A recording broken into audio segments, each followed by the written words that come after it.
stade, on a le financement, ça c'est pas un souci. Ouais. T'es quand même dans le sud, quand tu as du terrain.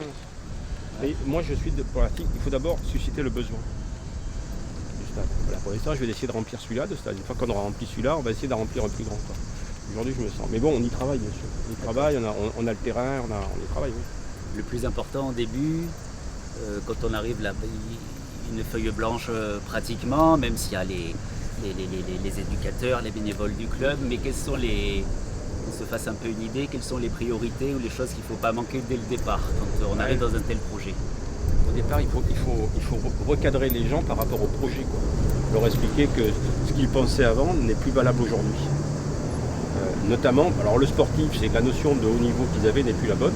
Là, quand ils jugeaient un joueur, c'est par rapport à ce que vous voulez. Et donc, il ne faut pas qu'ils restent sur ce truc-là. Et l'exigence qu'on demande à chacun n'est plus la même. Donc, il faut recalibrer tout le monde par rapport au nouveau projet. Il y a des gens qui ça va, il y a des gens qui ça va pas. Il y a des gens qui sont bien dans un système où on est tranquille. Quoi. Il y a des gens qui, au contraire, sont contents en disant j'ai envie de... Enfin, on va pouvoir viser plus haut.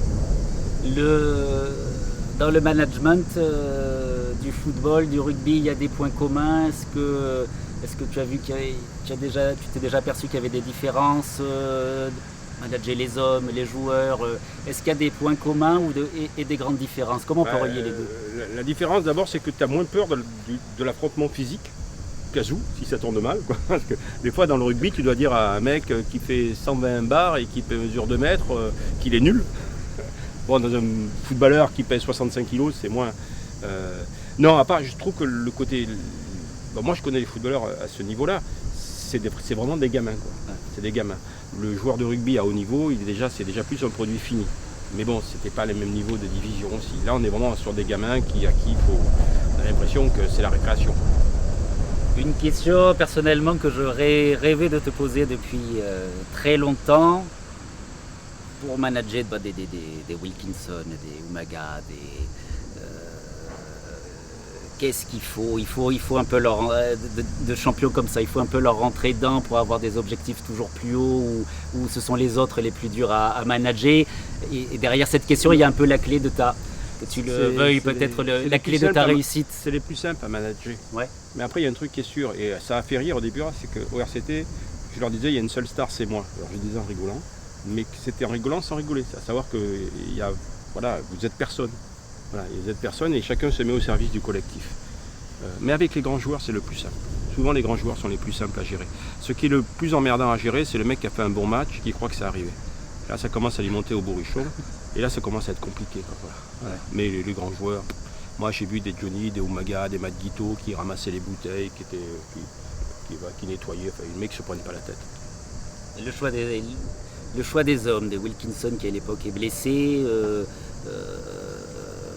comment on fait? Ce sont des paris quand même risqués. Après, tout le monde salue ou dit c'est facile, mais c'est pas si facile. C'est mon intuition, ça. Alors, moi, j'ai toujours fait confiance à mon intuition. Je suis arrivé jusqu'à 61 ans grâce à mon intuition. Et voilà, et je fais toujours confiance. J'ai un grand-père qui était voyant. Peut-être qu'il m'a fait hériter de quelque chose. Mais il y a des choses que je ressens, et dans l'édition, ça m'a beaucoup servi. Et voilà, il y a des fois des trucs que j'ai ressentis et sur lesquels je me suis écouté. Et ça a marché. Quoi. Donc, je fais confiance en mon intuition de Johnny, je ne sais pas pourquoi, je savais qu'il fallait le faire. Quoi. Alors c'est facile à dire après, mais je savais qu'il fallait le faire. Je sais que Bernard Tapie, dont tu as parlé tout à l'heure, par exemple Eric Dimeco, il raconte qu'il passait des coups de téléphone dans la nuit pour aussi se renseigner sur tel joueur avant. Tu es comme ça? Est-ce que tu as aussi l'intuition? Je me renseigne, par exemple quand je vais sur un joueur, j'allais beaucoup sur les forums de supporters pour voir une fois que le bruit qu'il pouvait signer chez moi était parti, ce qu'en pensaient les supporters. Alors si les supporters disaient par exemple c'est une mauvaise nouvelle pour les bars de la ville qui vont déposer le bilan, ça me donnait une idée du joueur. Si je me faisais insulter, ça veut dire que le mec était bon. Voilà, donc c'est ça, je le faisais. Et après on se renseigne par les joueurs qui le connaissent, ouais. Et puis après, quand on le rencontre aussi. Mais non, mon principal truc, c'était les réseaux de supporters. Je crois que ceux qui connaissent le mieux les joueurs, c'est les supporters d'une équipe. Tu as été bercé par l'un plus que l'autre ou d'autres sports un peu et comment est venue l'envie du rugby? Enfance, quels souvenirs tu gardes des sports? Est-ce qu'il y en a un que tu avais en tête très, très tôt? Une passion? Je vais être tout à fait sincère, hein. Le RCT et le rugby, ça fait partie de mon ADN. Voilà, le football, ça fait partie de mon enfance, parce que j'ai j'ai suivi le Sporting, mais le RCT fait partie de mon ADN parce qu'il a été champion de France 2 fois. Et qu'en 87 et en 92, voire même en 71 où on était vice-champion de France, en 85 finaliste, en 71 j'avais 11 ans. Je veux dire, donc j'ai découvert cette ville de Toulon, ce club qui représentait Toulon à la télé, et à l'époque, le rugby ça passait pas beaucoup à la télé, donc déjà c'était monstrueux. Et donc cette dimension nationale qu'avait le RCT, ça m'a touché quand j'étais, parce que je suis très attaché à ma ville. Le Sporting n'avait jamais gagné de titre, ils sont montés en Ligue 1 mais c'est pas gagné un titre. Donc les sensations de jeunesse étaient moins fortes. Voilà.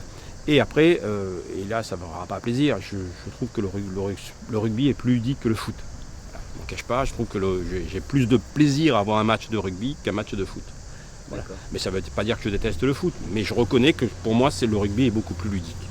Voilà. Et plus jeune, tu avais plutôt tendance le pied ou le ballon? J'ai jamais joué au rugby, j'étais gardien de but. Toujours, d'accord. Voilà, j'étais dans mon collège et j'étais surclassé, parce que j'étais pas trop mauvais. Et je suis passé j'avais 14 ou 15 ans, je suis passé de défenseurs qui étaient des gamins à des défenseurs qui étaient des hommes. Le résultat sur un match qu'on aurait dû gagner, on a perdu 5-0. Et sur les 5, il y en a 4 qui sont pour moi. Voilà. Et donc, j'ai décidé d'arrêter. Aussi simple que ça. Voilà. À quoi ça tient? Peut-être un titre mondial pour l'équipe de France en plus. Voilà. Non, et j'ai pratiqué 2 sports qui étaient le basket et le foot. Et j'étais gardien de but au foot. Et basket, j'en ai fait quelques années aussi, mais le rugby, non, jamais. J'ai jamais joué au rugby. D'accord. Voilà, c'était pas. Mais j'ai toujours visuellement, le rugby me correspond mieux parce on marque plus souvent. Et moi, j'aime bien quand ça marque. Voilà. Et au football, c'est plus rare que ça marque. Donc c'est peut-être pour ça que ça me. Mais il y a aussi parce que j'ai 15 ans de vécu dans le rugby. On va voir quand j'aurai 15 ans de vécu dans le. Non, j'y arriverai pas à 15 ans. Mais on va voir au bout de quelques années. Voilà. Et puis j'ai des joies dans le rugby que j'ai pas connues dans le foot, que j'espère connaître. La dernière impatient, Mourad, de voir ces tribunes pleines, les premiers matchs, découvrir ambiance foot dans la peau dans la nouvelle peau. Alors étrangement non. Étrangement non, parce que je l'appréhende, donc je ne suis pas impatient. J'apprends de cette nouvelle vie, donc je vais voir ce que ça va donner. Mais donc pour l'instant je fais comme si ça n'existait pas. Voilà, c'est là où j'ai pris de la bouteille par rapport à avant. Je me rappelle qu'avant le premier match du RCT, je ne dormais pas. Pendant la semaine, je comptais le nombre de dodos qui restait à faire. Et là, non, pas du tout. Non, là, pas du tout. On verra bien le jour J. Quoi. On verra bien le jour J. Je prends ça avec beaucoup de distance. Ça ne veut pas dire que je ne suis pas impliqué, mais je me protège. Parce que je sais le degré d'implication et de dangerosité pour moi que représente la tension de match. La toute dernière, elle est l'adrénaline, quand même, tu en as besoin l'adrénaline sportive. C'est un besoin, on dirait, que tu as quand même, non? On voit un nouveau challenge comme ça, c'est pas rien. Avec tout ce que tu as gagné, des gens peuvent se dire, mais comment on peut trouver encore la volonté? Est-ce qu'il y a l'adrénaline justement de ce stress lié que tu as en toi? Ce que je suis venu chercher, c'est une aventure collective. Je ne suis pas tout seul, donc ça m'a décidé, parce qu'il y a des gens que j'aime bien et qui ont fait une bande de jeunes. Et de me dire comment est-ce qu'on vit un truc à 4-5 où chacun apporte sa compétence et on va partager les peines et les joies. Voilà, donc moi je suis dans le partage, sinon je ne l'aurais pas fait tout seul. Non. Sincèrement, je ne l'aurais pas fait. Voilà.